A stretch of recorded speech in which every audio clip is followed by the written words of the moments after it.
Hi, welcome to business pulse. IPO mass జాతరకు తెరలేచింది. ఎందుకంటే గత కొన్ని రోజులుగా దాదాపు 3 నెలల నుంచి చూస్తున్నాము ఈ పశ్చిమాసియా యుద్ధానికి తెరపడటం లేదు. అట్లాగే క్రూడ్ ఆయిల్ రికార్డ్ స్థాయికి చేరింది. దీంతో కొంత పెండింగ్లో పడ్డ ఐపీఓలన్నీ ఒకేసారి క్యూ కట్టాయి. చాలా కంపెనీస్ పబ్లిక్ ఆఫరింగ్కి వస్తున్నాయి. సో ఈ అంశాలపై చర్చించేందుకు మనతో పాటు మార్కెట్ అనలిస్ట్ మాధవిరెడ్డి గారు ఉన్నారు. అట్లాగే ఫైనాన్షియల్ ప్లానర్ అనిల్ కుమార్ గారు ఉన్నారు. అట్లాగే ఇన్వెస్ట్మెంట్ బ్యాంకర్ గణేష్ అట్లూరి గారు ఉన్నారు. ముందుగా మాధవిరెడ్డి గారితో స్టార్ట్ చేద్దాం. మేడం, ఈ పశ్చిమాసియా యుద్ధానికి దాదాపు బ్రేక్ పడింది, ఒక డీల్ అయితే కుదిరింది. సో మరోవైపు క్రూడ్ ఆయిల్ ధరలు దిగి వస్తూ ఉన్నాయి. అన్నీ మంచి శకునములే అన్నట్టుగా ఐపీఓలు ముందుకు వస్తున్నాయా? మీరు ఎలాంటి రీజన్స్ చూస్తారు మేడం, ప్రత్యేకతలు? So there are many IPOs and which are in line ఎప్పటి నుంచో మార్కెట్ లోకి ఎగ్జాంపుల్ నేషనల్ స్టాక్ ఎక్స్చేంజ్. ఈ ఎన్ఎస్సి ఐపీఓ అసలు ఎంత హైప్ క్రియేట్ చేసిందంటే ఇట్ ఈస్ లాంగ్ డ్యూ. ఎప్పటి నుంచో మార్కెట్ లోకి ఎంటర్ అవుదాం అనుకుంటుంది, కానీ మీరు అన్నట్టుగా ఇప్పుడు పరిస్థితులు లాస్ట్ 2 years 1.5 year నుంచి ఏదో ఒకటి టారిఫ్స్ ఇష్యూ అని, యుద్ధం వాతావరణం కానీ, లేకపోతే మన దగ్గర ఇప్పుడున్న మైక్రో ఎకనామిక్ ఇష్యూస్ కానీ, దీనివల్ల ఐపీఓస్ అన్ని కూడా 1.5 year బిగ్ ఐపీఓస్ ఏవైతే ఉన్నాయో which are most awaited and most expected IPOs like Reliance Jio మీరు తీసుకోండి, జెప్టో కానీ, ఫోన్ పే కానీ, these are all waiting to come. Flipkart, ఇవన్నీ కూడా మంచి మీరు అన్నట్టు మంచి శకునము, మంచి టైమింగ్ కోసం ఎదురు చూస్తున్నాయి. ఎందుకంటే మార్కెట్లో ఎప్పుడైనా ఐపీఓస్ అనేది పాజిటివ్గా అన్ని పాజిటివ్గా ఉంటేనే ఆ ఐపీఓస్ అనేవి సక్సెస్ఫుల్గా సబ్స్క్రైబ్ అవుతూ ఉంటాయి. ఎప్పుడైతే మార్కెట్లో నెగిటివిటీ కానీ ఆ డౌన్ ట్రెండ్ కానీ ఉందంటే ఎవరు కూడా అలాంటి సిచ్యువేషన్లో మార్కెట్లోకి తీసుకురారు. ఇప్పుడు సిచ్యువేషన్స్ బాగున్నాయి కాబట్టి ఇట్ ఈజ్ లైన్డ్ అప్ అండి. సో ఎప్పటి నుంచో వెయిటింగ్ ఉన్నవన్నీ కూడా ఇప్పుడు రాబోతున్నాయి. అందులో కొన్ని పిఎస్యువి కూడా ఉన్నాయి, అలానే కొన్ని అంటే there are 2 things we need to understand అండి. ఇప్పుడు పిఎస్యు ఐపీఓస్ మనవి ఏవైతే ఉన్నాయో వాళ్ళు కూడా వాళ్ళ స్టేక్ ని తగ్గించుకోవడానికి ఫండ్స్ ని డిస్ఇన్వెస్ట్మెంట్ అంటాం దాన్ని. ఆ డిస్ఇన్వెస్ట్మెంట్ పార్ట్ గా వాళ్ళు కొన్ని గవర్నమెంట్ వాళ్ళ ఫండ్స్ ని తెచ్చుకోవడానికి వాళ్ళు కొంత స్టేక్ ని అమ్మేస్తూ ఉంటారు. సో అలాంటి పిఎస్యువి కూడా అంటే గేల్ గ్యాస్ కానీ, ఎన్ఎస్సి కానీ, ఇలా ఎస్జీవీఎన్ కానీ, అంటే they are coming out with some sectors అనమాట. లైక్ మీరు ఎనర్జీ సెక్టార్ లో తీసుకోండి, లేకపోతే సమ్ కైండ్ ఆఫ్ ఈ గ్యాస్ ఇలాంటి గ్రీన్ సెక్టార్ నుంచి గవర్నమెంట్ ఏంటంటే కొంచెం డైల్యూట్ చేసుకొని బయటకు వస్తున్నట్టుగా మనకి కనిపిస్తున్నాయి. సో దీన్ని మనము ఒక డిస్ఇన్వెస్ట్మెంట్ గా గవర్నమెంట్ కు ఒక రెవెన్యూ కావాలి కాబట్టి వాళ్ళు అలా ఐపీఓస్ లో వాళ్ళకున్న స్టేక్ ని ఈ పిఎస్యు కంపెనీస్ తగ్గించుకుంటూ వస్తున్నాయి.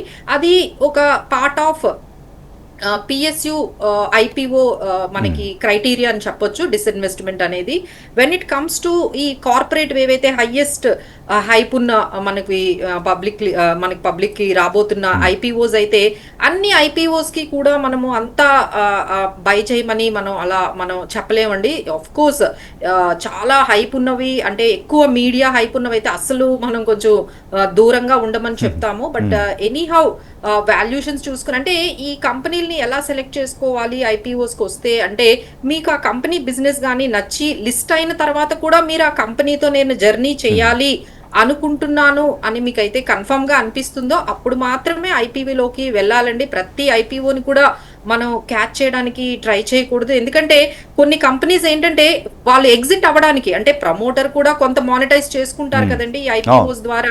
లైక్ జెప్టో కానీ, ఫోన్ పే కానీ, వాళ్ళు కొన్ని డబ్బులు చేసుకోవడానికి కూడా ఐపీఓకి వస్తారు, వాళ్ళు మానిటైజ్ చేసుకుంటారు, కొంత ఎగ్జిట్ అవుతారు. అలానే వెంచర్ క్యాపిటలిస్టులు కూడా ఎగ్జిట్ అవ్వడానికి చూస్తారు. ప్రైవేట్ ఈక్విటీ ఎవరైతే ఉన్నారో వీళ్ళు కూడా ఎప్పటి నుండో వాళ్ళ డబ్బులు పెట్టున్నారు కాబట్టి వాళ్ళు కూడా ఎగ్జిట్ అవ్వడానికి ఒక రూట్ లాగా కూడా ఈ ఐపీఓస్ ని యూజ్ చేసుకుంటారు. అలానే డెట్ రీస్ట్రక్చరింగ్ అంటే డెట్ ని రీస్ట్రక్చర్ చేసుకోవడానికి కూడా కొన్ని ఐపీఓస్ వస్తూ ఉంటాయండి. సో ఐపీఓస్ అనేది ఎక్స్పాన్షన్ కోసం వస్తున్నాయా, లేకపోతే కొత్త బిజినెస్ లోకి వెళ్ళడానికి, కొత్త మార్కెట్లోకి వెళ్ళడానికి వస్తున్నాయా, డెట్ రీస్ట్రక్చర్ గురించి వస్తున్నాయా, అసలు కేవలం ప్రమోటర్స్, ప్రైవేట్ ఈక్విటీ, అలానే ఈ వెంచర్ క్యాపిటలిస్టులు ఎగ్జిట్ అయిపోవడానికి ఈ పర్టికులర్ ఐపీఓస్ వస్తున్నాయి అనేది చాలా జాగ్రత్తగా గమనించి వచ్చిన ప్రతి ఐపీఓని క్యాచ్ చేయకుండా ఆ బిజినెస్ ఒక 5-6 ఇయర్స్ నుంచి ఎర్నింగ్స్ ఎలా ఉన్నాయి, పిఈ రేషియోస్ ఎలా ఉన్నాయి, వాళ్ళ ప్రాఫిట్ మార్జిన్ రేషియోస్ ఎలా ఉన్నాయి, అలానే ఆ కంపెనీ గవర్నెన్స్ ఎలా ఉంది, కార్పొరేట్ గవర్నెన్స్ ఎలా ఉంది, ప్రమోటర్స్ ఏ విధంగా వాల్యూషన్స్ అంటే వాల్యూస్ ఎలా ఉన్నాయి,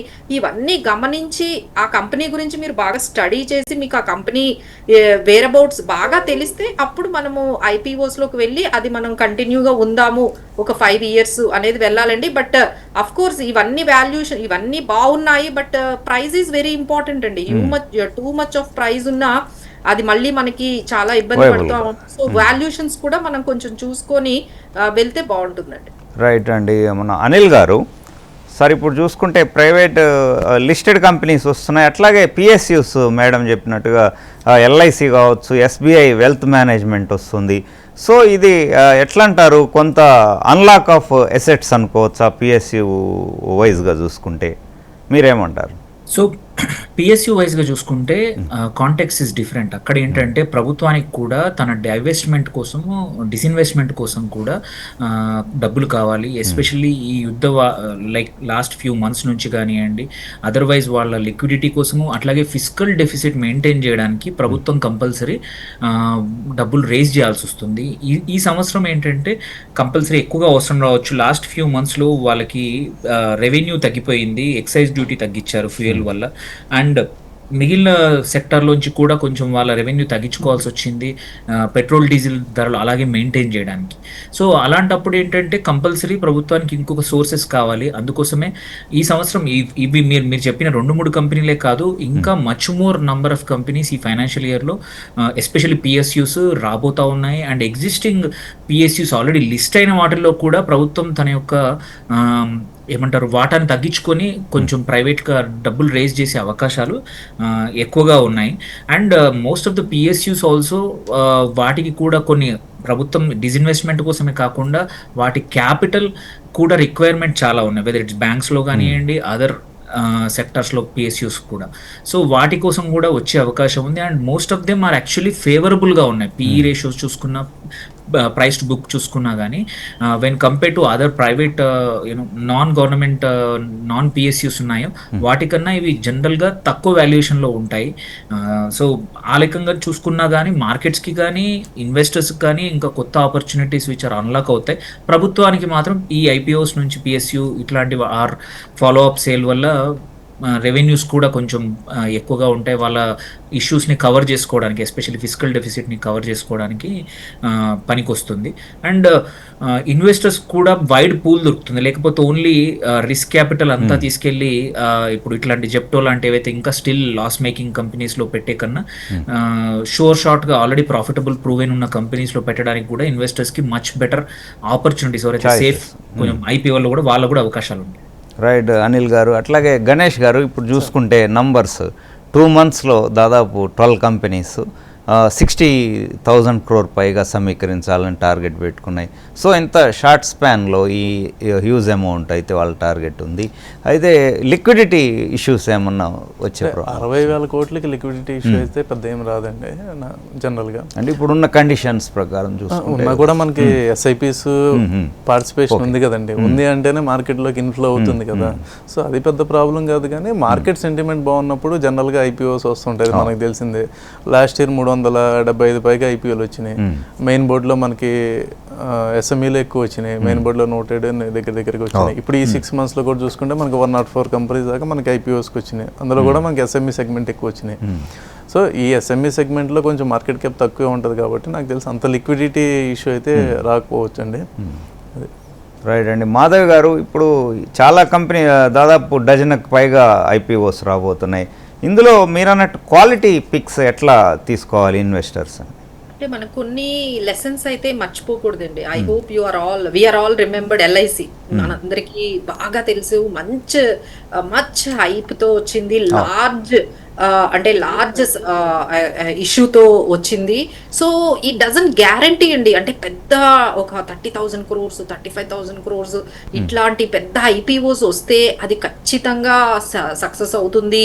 అలానే సబ్స్క్రైబ్ అయిపోతే 2 times సబ్స్క్రైబ్ అయిపోతే అది మంచి కంపెనీ అని, లేకపోతే ఈ మధ్య కొత్తగా గ్రే మార్కెట్ ప్రైస్ కూడా చాలా మంది మనకి పబ్లిష్ చేస్తూ ఉన్నారు. గ్రే మార్కెట్ లో ఇది ఇంత పర్సెంటేజ్ అని చెప్పి కూడా చాలా దాని గురించి వస్తూ ఉంటాయి. ఇలాంటివన్నీ చూసేసి అంటే ఓకే ఇంత హైప్ క్రియేట్ చేసి మీడియాలో హైప్ క్రియేట్ అయిపోయి గ్రే మార్కెట్ ప్రైస్ చూసేసి, లేకపోతే పర్సెంటేజ్ అంటే నేను అన్నట్టుగా 30,000 20,000 crore అనగానే మనం ఎల్ఐసి చూసామండి, ఎంత డెబ్యూ చూసాము. ఆ తర్వాత అది ఫాల్ కూడా అంతే ఫాల్, మనం 50% పైనే, మనం 60% పైనే ఫాల్ చూసాం. ఇంకొక డిజాస్టర్ కూడా మర్చిపోకూడదు, పేటిఎం అండి.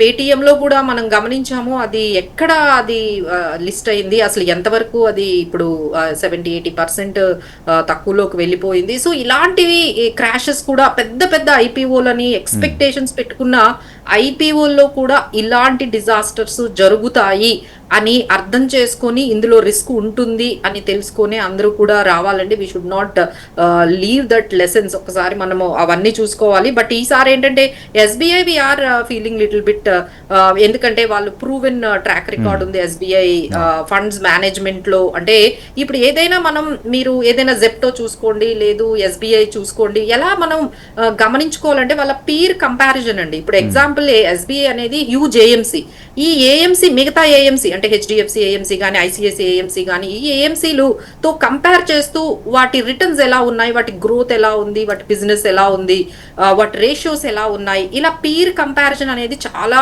ఈజియెస్ట్ వే టు అండర్స్టాండ్ అండి. ఇప్పుడు లెట్స్ ఎగ్జాంపుల్ ఇప్పుడు జెప్టో ఉందనుకోండి, యూ కెన్ కంపేర్ విత్ ఇలాంటి స్విగ్గీ, జొమాటో, వీళ్ళతో మీరు కంపేర్ చేసుకోవాలి. వాళ్ళ వాల్యుయేషన్స్ ఎలా వచ్చాయి, వాళ్ళవి ఎలా ఉన్నాయి, వాటితో కంపేర్ చేసుకుంటే జెప్టో ఎలా ఉంది. సో ఇమ్మీడియట్ గా మనం ఏ కంపెనీ అయితే వచ్చిందో ఆ కంపెనీ రిలేటెడ్ సెక్టార్, ఇమీడియట్ గా ఉన్న సెక్టారు, వాళ్ళ పీర్ కంపారిజన్, ఆ పీర్ అంటే మనం కంపేర్ చేసే కంపెనీస్ తోని మనం కానీ ఆ పర్టికులర్ నంబర్స్ కానీ చెక్ చేసుకుంటే మనకి ఈజీగా అర్థమైపోతుందండి. చాలా వరకు మనకి క్లారిటీ వస్తుంది. But there is no guarantee. అందరూ కూడా ఈ గ్రే మార్కెట్ వైపు ఎక్కువగా వెళ్ళి ఆ ప్రైస్ బట్టి మళ్ళీ ఇంకోటి ఏంటంటే హైప్ అండి, అంటే మీడియాలో ఏ కంపెనీ గురించి అయితే మరీ ఎక్కువగా హైప్ అనేది కనపడుతుందో, so we need to be very careful. కొన్ని చాలా సైలెంట్ గా చాలా సక్సెస్ఫుల్ గా అయిపోతూ ఉంటాయండి. లెట్స్ ఎగ్జాంపుల్ మనకి లాస్ట్ టైం మనకి that is we call it as Bharat coking coal అని చెప్పి ఒక కంపెనీ వచ్చిందండి, చాలా సక్సెస్ఫుల్ గా, దాని గురించి హైప్ లేదు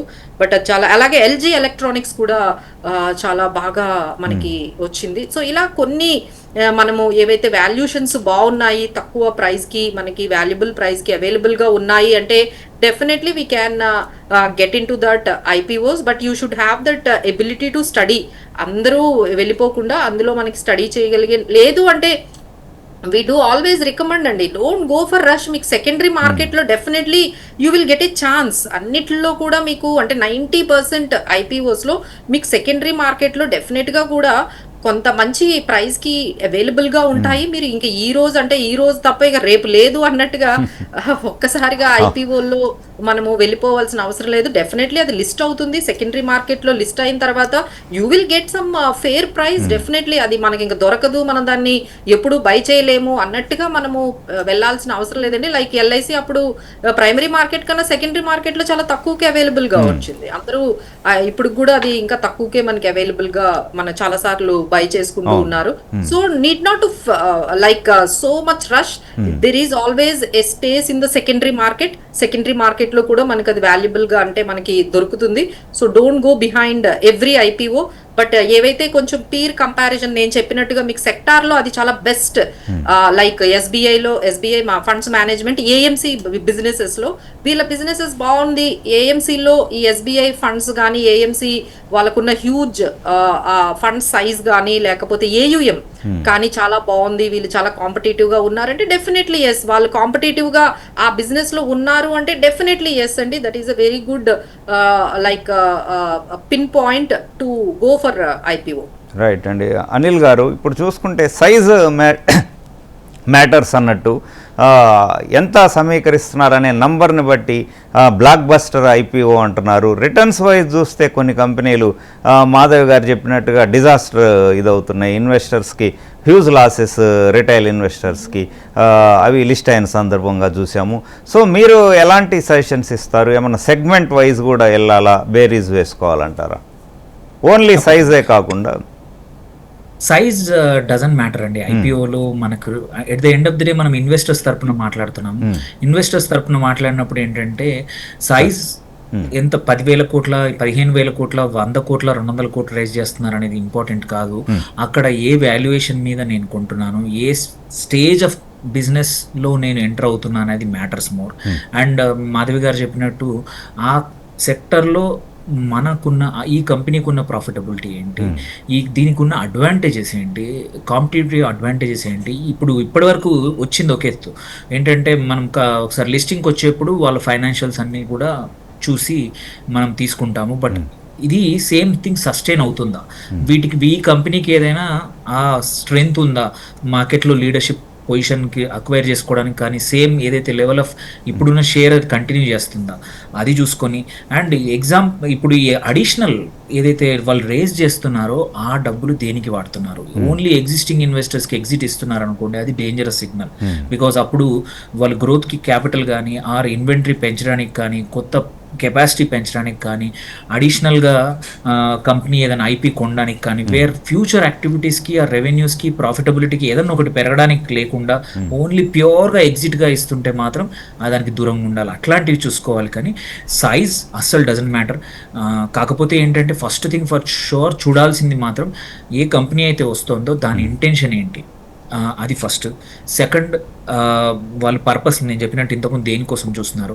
అండ్ థర్డ్ అయినంత వరకు ఏంటంటే మనం చూస్తున్నాం ఏంటంటే ఒక కంపెనీ కొంచెం నిషే సెగ్మెంట్లో కొత్త బిజినెస్ ఆర్ కొత్త ఏరియా ఆఫ్ బిజినెస్ ఎక్కువగా రెవెన్యూ వస్తున్నప్పుడు అండ్ కొత్తగా ఇప్పుడే మ్యానుఫ్యాక్చరింగ్ కెపాసిటీ ఉంది, ఇప్పుడే రెవెన్యూ స్టార్ట్ అవుతున్నప్పుడు ఇట్లాంటి ప్లేసుల్లో అన్లాక్ అంటే ప్రాబ్లీ ఒక 3 to 6 months వెయిట్ చేస్తే ఆ కంపెనీ వాల్యూ అన్లాక్ అయ్యి మంచిగా పెరిగే అవకాశాలు ఉన్నాయో అండ్ ఆర్ సన్ రైజ్ మంచి సెక్టర్స్లో కొత్త అప్కమింగ్ సెక్టర్స్లో ఉన్న వాటిల్లో అండ్ హయ్యర్ మార్జిన్ ఉండి లెస్ ప్రెషర్స్. ఇప్పుడు మార్కెట్స్కి ఇప్పుడు ఇట్లా క్రూడ్ పైన డిపెండ్ ఉన్న కంపెనీస్ అనుకోండి, your always dependent on others. Instead of that only వాళ్ళ ఓన్ బిజినెస్ మోడల్ మీద డిపెండ్ అయిన కంపెనీలు ఇట్లాంటివి చేస్తే ఇన్వెస్టర్స్ నష్టపోవడం తక్కువ ఉంటుంది, ప్రాబబిలిటీ ఆఫ్ సక్సెస్ ఎక్కువగా ఉంటుంది. So at the end of the day మనం చూసుకోవాల్సింది ప్రతి పెట్టిన కంపెనీ లాభం వస్తుంది ఆర్ బాగా బ్లాక్ బస్టర్ అవుతుంది అని చెప్పలేం. బట్ ప్రాబబిలిటీ వీ కెన్ అంటే guess it based on numbers. So అది చూసుకోవడం వెరీ ఇంపార్టెంట్ తప్ప మీడియాలో హైప్ వస్తుందని 40 రెట్లు 50 రెట్లు అందరూ సబ్స్క్రైబ్ చేస్తున్నారు.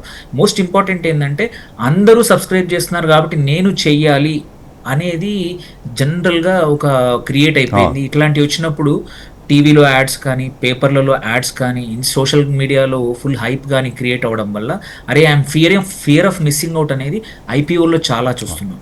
సో అలా కాకుండా ఒక డిస్కవర్ చేసుకొని దాని గురించి తెలుసుకొని చేస్తే దెర్ ఇస్ హయ్యర్ ఛాన్స్. చిన్న పెద్ద అస్సలు సంబంధం లేదు, కంపెనీ సైజ్ సంబంధం లేదు, నైదర్ ఇష్యూ సైజ్ కూడా సంబంధం లేదు. It's all about intentions of the company. ఐపీఓకి ఎందుకు వస్తుంది అనేది మోర్ ఇంపార్టెంట్. రైట్ అండి అనిల్ గారు. గణేష్ గారు, ఇప్పుడు చూసుకుంటే పిఎస్యు స్టేక్ సేల్ కూడా అవుతుంది. సో ఇవి ఇన్వెస్టర్లకు వాల్యూ క్రియేట్ చేస్తున్నాయి అంటారా, లేకుంటే వాళ్ళ అన్లాక్ ఆఫ్ ద ఎసెట్స్ అనుకో దాని వరకు పరిమితం అవుతున్నాయి? పిఎస్యునా ఆర్ పిఎస్యు కాకపోయినా అది పక్కన పెడితే అండి అక్కడ 3 పాయింట్లు మనకి చెప్పారు. మాధవిరెడ్డి గారు ఒక 2, మన అనిల్ గారు ఒకటి. ఆ 3 పాయింట్లు ఏంటంటే, ఒకటి సోషల్ మీడియాలో బజ్ ఎక్కువ ఉన్నాయి, జాగ్రత్తగా ఉండండి, వాల్యూస్ మీరు చూసుకోమనేది మేడం చెప్పారు. రెండోది పీర్ కంపారిజన్. ఇప్పుడు మేడం ఒక ఎగ్జాంపుల్ చెప్పారు ఎస్బీఐ సంబంధించి. ఇప్పుడు ఎస్బీఐ ఏఎంసీ తీసుకుంటే అన్లిస్టెడ్ మార్కెట్లో 750 రూపాయలు ట్రేడ్ అవుతుందండి ఇప్పుడు. సో వాళ్ళు కూడా డిహెచ్ఆర్పి ఫైల్ చేస్తున్నారు, they are coming for IPO. So IPO price ఎంతకు రావచ్చు యాజ్ పర్ వాల్యుయేషన్ అనేది చూసుకోవడం చాలా ఇంపార్టెంట్. అట్లానే ఆవిడ పీర్ కంపారిజన్ అన్నారు. SBI is a big thing, 12 లక్షల కోట్లు వాళ్ళు మెయింటైన్ చేస్తున్నారు, ఇండియాలోనే నెంబర్ 1. కానీ will that market give such valuation అనేది చూసుకోవాలండి. ఏదైతే మనకి బయట మార్కెట్లో నడుస్తున్న వాల్యుయేషన్ ఉందా లేదా. ఎందుకంటే ఇప్పుడున్న వాల్యుయేషన్ ప్రకారం చూసుకుంటే 550 నుండి 575 మధ్యలో లిస్ట్ అవ్వచ్చు అనేది ఒక అజంప్షన్ నడుస్తుంది. బట్ అదే మనకి అన్లిస్టెడ్ మార్కెట్లో 750 రూపాయలు నడుస్తుంది. ఇది ఒకటి. 2 జనరల్గా ఐపీఓకి వచ్చేటప్పటికి అవుతుంది 2 రకాలుగా మన ఇన్వెస్ట్మెంట్స్ ఉంటాయి. ఒకటి ఐపీఓకి అప్లై చేయటం, సెకండ్ ఐపీఓ లిస్ట్ అయిన రోజు కొంటాం. 2 డిఫరెంట్ అండి. సో మనం చూసుకుంటే లాస్ట్ మనం 1 yearలో 25లో లిస్ట్ అయిన అన్నీ చూసుకుంటే 5 కంపెనీలు 100% ప్రాఫిట్ ఇచ్చినాయండి. మనం 375 మనం పక్కన పెడితే 400% ఇచ్చింది ఒకటి, 190% ఇచ్చింది ఒకటి, 180%, 150%, మిగతా అన్ని కూడా 70%, 80%. మోస్ట్ ఆఫ్ ది కంపెనీస్ చూసుకుంటే మైనస్లో ఉన్నాయి. అఫ్ కోర్స్ మార్కెట్ కూడా లాస్ట్ 1 year నుండి కొంత రేంజ్ బౌండ్లో ఉంది. అది పక్కన పెడితే మనకి ఎక్కువ పర్సెంట్ మైనస్లో ఉన్నాయి, -40%, 30%. అంటే లిస్టింగ్ ప్రైస్ రోజు మీరు కొన్నది తీసుకుంటే అక్కడ నుండి తీసుకుంటే మైనస్లోనే ఉన్నాయి. మేబీ మీరు లిస్టింగ్ అప్లై చేసినప్పుడు వచ్చిన ప్రైస్ తీసుకుంటే ప్రాఫిట్లో ఉండొచ్చు. కొంచెం ఇవన్నీ మనం బేరీ చేసుకోవాలండి. యాక్చువల్ మేడం అదే చెప్పినప్పుడు. రెండోది ఈ పబ్లిక్ డొమైన్లో ఎక్కువ స్ప్రెడ్ అయ్యి ఏదైతే ఉన్నాయో అవి కొంచెం బజ్ అవుతాయి కాబట్టి జాగ్రత్తగా ఉండాలి. ఎందుకంటే రీసెంట్గా మనకి టాటా క్యాపిటల్ కూడా మనకి ఎగ్జాంపుల్, అది లిస్టింగ్ అన్లిస్టెడ్లో 1100 దాకా వెళ్ళింది, లిస్టింగ్ వచ్చేటప్పటికి 600కి వచ్చింది. సో ఏంటి మళ్ళీ 1100, 1200 ఎప్పుడు రావాలండి? స్టాక్ మళ్ళీ డబల్ అవ్వాలంటే మీకు ఎర్నింగ్స్ ఇవన్నీ కూడా సపోర్ట్ చేయాలి. రెండోది అనిల్ గారు చెప్పినట్టు కూడా స్పేస్ అంటే ఆపర్చునిటీ సెక్టర్స్, అంటే ఇది ఒక మంచి ఆపర్చునిటీ అండి. ఇప్పుడు ఏదైతే కొత్తగా పుట్టుకొస్తున్న సెక్టర్స్ ఉన్నాయో అవి మనకి దొరుకుతున్నాయి. అంటే స్పేస్కి సంబంధించి, శాటిలైట్కి సంబంధించి, డేటాకి సంబంధించి ఎమర్జింగ్ సెక్టర్స్. అలాగే ఇప్పుడు ఎక్కువ ట్రెండ్ ప్రీ ఫ్యాబ్రికేటెడ్ ఐటమ్స్ తయారు చేసి ఇప్పుడు ఇండస్ట్రియల్కి సంబంధించి ఇట్లాంటివన్నీ కూడా కొన్ని మంచి ఆపర్చునిటీ ఉన్నాయండి. సో అది మనం అసెస్ చేసుకుని తీసుకోవాలండి.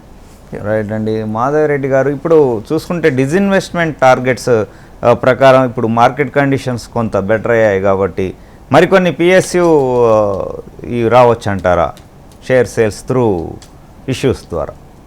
సో ఇప్పుడు ఫిజికల్ డెఫిసిట్ మనం చూసుకుంటే టువర్డ్స్ జీడిపి మనకి 4.3% టార్గెట్ పెట్టుకున్నాం, కానీ అది మనం రీచ్ అవ్వలేకపోతున్నాము. ఇట్ ఈ స్ట్రెచింగ్.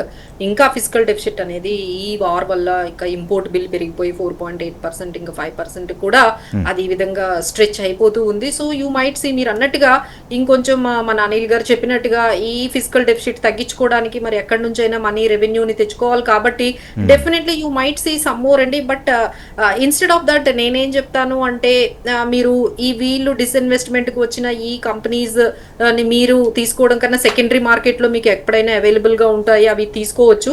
బట్ ఎలాంటివి మనము సెక్టార్స్ కొంచెం బాగా వెల్త్ క్రియేట్ చేసేవి ఏంటంటే ఇప్పుడు ఏఐకి సంబంధించిన కొన్ని ఇప్పుడు కొత్తగా మనకి కానీ ఐపీఓస్కి వస్తే నీట్ అంటే వాటికి అంత బజ్ ఉండదండి. వాటి మీడియాలో కూడా అంత ఇప్పుడు ఎస్బీఐ అనగానే every one will talk about SBI mutual fund ఇది ఇంత ఇన్ని కోట్లకి వస్తుంది అనేది మనం ఎక్కువగా మాట్లాడుకుంటాం. బట్ ఎంతో సైలెంట్ గా కొన్ని కంపెనీస్ అంటే లాజిస్టిక్స్ కానీ, పోర్ట్స్ కి సంబంధించిన కానీ, హెల్త్ కేర్, డయాగ్నోస్టిక్స్ సంబంధించిన కొన్ని కంపెనీస్, టెక్నాలజీ లైక్ మనకి ఏఐ ఎనాబిల్డ్ బిజినెస్ కి సంబంధించిన కొన్ని ఉంటాయి. ఇలాంటి కొన్ని వాటి కోసం మనం అంత మనకి మీడియాలో వినపడకపోయినా we should have some track. ఇలాంటి సెక్టార్ ని మనము లైక్ గ్రీన్ ఎనర్జీ కానీ, సోలార్ ఎనర్జీకి సంబంధించినవి, తర్వాత మనకి రెన్యూబుల్ ఎనర్జీకి సంబంధించినవి, ఎనర్జీ ట్రాన్సిషన్ కూడా చాలా ఇప్పుడు ఇండియాలో బూమ్ అవుతున్నాయి. ఇలాంటి సెక్టార్స్ వైపు కొంచెం మనము అలాంటి ఐపీఓస్ మేబీ వాళ్ళంత మార్కెటింగ్ చేసుకోపోవచ్చు, మంచి కంపెనీస్ అయినా వాళ్ళు ఇప్పుడిప్పుడే వస్తున్నారు కాబట్టి ఎవరు వాటిని పట్టించుకోరు కాబట్టి వాటికి ఎక్కువగా తెలియదండి. బట్ ఏవైనా ఐపీఓస్ వస్తే ఇది సెక్టార్ బేస్డ్, నాకు తెలిసి ఈ పిఎస్యు లేకపోతే ఈ మిగతా కంపెనీస్ కాకుండా సెక్టార్ వైజ్ సెలెక్షన్ అయితే బాగుంటుంది. ఐపీఓస్ మీరు సెలెక్ట్ చేసుకునేటప్పుడు రెన్యూబుల్ ఎనర్జీనా, ఏఏ ఎనేబుల్డ్ బిజినెస్, లాజిస్టిక్స్, ట్రాన్స్మిషనా, పవర్ ట్రాన్స్మిషనా, ఇలాంటి హెల్త్ కేరా, ఇలాంటి బజ్జింగ్ సెక్టార్స్ వచ్చే ఐపీఓస్ అయితే కొంచెం దాన్ని కొంచెం మనము చూస్తే బెటర్ అనిపిస్తుందండి. రైట్ అండి. అనిల్ గారు, ఇక ఫైనల్గా లిస్టింగే లక్ష్యం అని వచ్చే కంపెనీలని, అట్లాగే మాధవ్ గారు చెప్పినట్టు క్వాలిటీ ఐపీఓస్ని మధ్య డిఫరెన్స్ ఎట్లా ఐడెంటిఫై చేయాలంటారు? సో డిఫరెన్స్ ఒకటండి, పక్కా ఒకటి ఏంటంటే రీసెంట్గా ఫైనాన్షియల్స్ చాలా బాగున్నాయి, అంతకుముందు బాగాలేవంటే మాత్రం ఆ కంపెనీ ఏదో చేసింది లిస్టింగ్ రావడానికి అనేది చాలా తెలుస్తుంది. సెకండ్ ఇంకొకటి ఏంటంటే మనం మర్చిపోయింది ఒక డిస్కషన్ చేయాల్సింది కంపల్సరీ ఏంటంటే ప్రమోటర్స్ ఎవరు, ప్రమోటర్స్ ఎలాంటి వాళ్ళు, కార్పొరేట్ గవర్నెన్స్ ఆ కంపెనీలో ఉందా లేదా అనేది చాలా ఇంపార్టెంట్. ఈ రెండు కూడా మిస్ కాకుండా చూసుకోవాలి. And most of the other things ఇప్పుడు థ్యాంక్ఫుల్లీ ఏంటంటే ఎలా హైప్ ఎలా క్రియేట్ అవుతుందో చాలా ఇన్ఫర్మేషన్ కూడా రివ్యూ చేసేవాళ్ళు చాలా వెబ్సైట్స్ ఉన్నాయి, చాలా మంది మీడియా ఫైనాన్షియల్ ఇన్ఫ్లుయెన్సర్స్ చేస్తూ ఉన్నారు. ఒకటికి రెండు తెలుసుకొని వాళ్ళు కూడా ఒక్కొక్కరు ఒక్కో విషయం బయటకు తీసుకొస్తారు. సో అవి అప్లై చేసే ముందు తెలుసుకోవడం బెటర్. బట్ ఒక్క ఇంపార్టెంట్ విషయం మిస్ అయింది చెప్పాల్సి అనుకుంటుంది ఏంటంటే మెయిన్ బోర్డ్ ఐపీఓలో ఎంత ఇంపార్టెంట్, ఎస్ఎంఈ ఐపీఓస్లో చాలా ఆపర్చునిటీస్ కనబడతా ఉన్నాయి. హై రిస్క్ బట్ రివార్డ్ కూడా అలాగే ఉంది. అక్కడ చాలా మంది అనేది గట్టిగా అంటే మనం ఐపీఓలో పెట్టి సంపాదించుకోవాలనుకుంటే మాత్రం నేను మెయిన్ బోర్డ్ కన్నా కూడా ఎస్ఎంఈలో నేను ప్రిఫర్ చేస్తాను. ఎస్, మన క్యాపిటల్ని కావాలంటే 4 స్ప్రెడ్ చేసుకోవచ్చు, but chance of returns are higher there. మంచి కంపెనీస్ అక్కడ పడితే మాత్రం మచ్ బిగ్గర్ వెల్త్ క్రియేట్ అవుతుంది. ఇన్వెస్టర్స్ ఎవరైనా ఎస్ఎంఈలో కూడా మిస్ చేయొద్దు, స్టడీ చేస్తే మంచిది. కానీ వాటిని రిటైన్ చేయాలంటారు ఎస్ఎంఈ, కొంచెం లాంగ్ జర్నీ. ఎస్ అండి, ఏదైనా సరే ఇన్వెస్ట్మెంట్ అనేది కంపల్సరీ. లిస్టింగ్ గెయిన్స్ కోసం చేసే వాళ్ళు మాత్రం సక్సెస్ అయ్యేది కొద్ది మందే. కొన్ని 10లో 1-2 గణేష్ గారు చెప్పినట్టు కొన్ని మాత్రమే ప్రాఫిటబుల్, మిగిలినవన్నీ లిస్టింగ్ గెయిన్స్ రావు. దట్స్ ఓన్లీ ఆశ. ఒకటి వస్తే 10లో పొరగొట్టుకుంటాము అలా. రైట్ అండి, thank you very much sir. Anil garu, Madhavi Reddy గారు, గణేష్ అట్లూరి గారు మీ వాల్యుబుల్ టైం కేటాయించి చర్చలో పాల్గొన్నందుకు. ఇది బిజినెస్ పల్స్ ఇంటరాక్షన్. చూస్తూనే ఉండండి హెచ్ఎం టీవీ.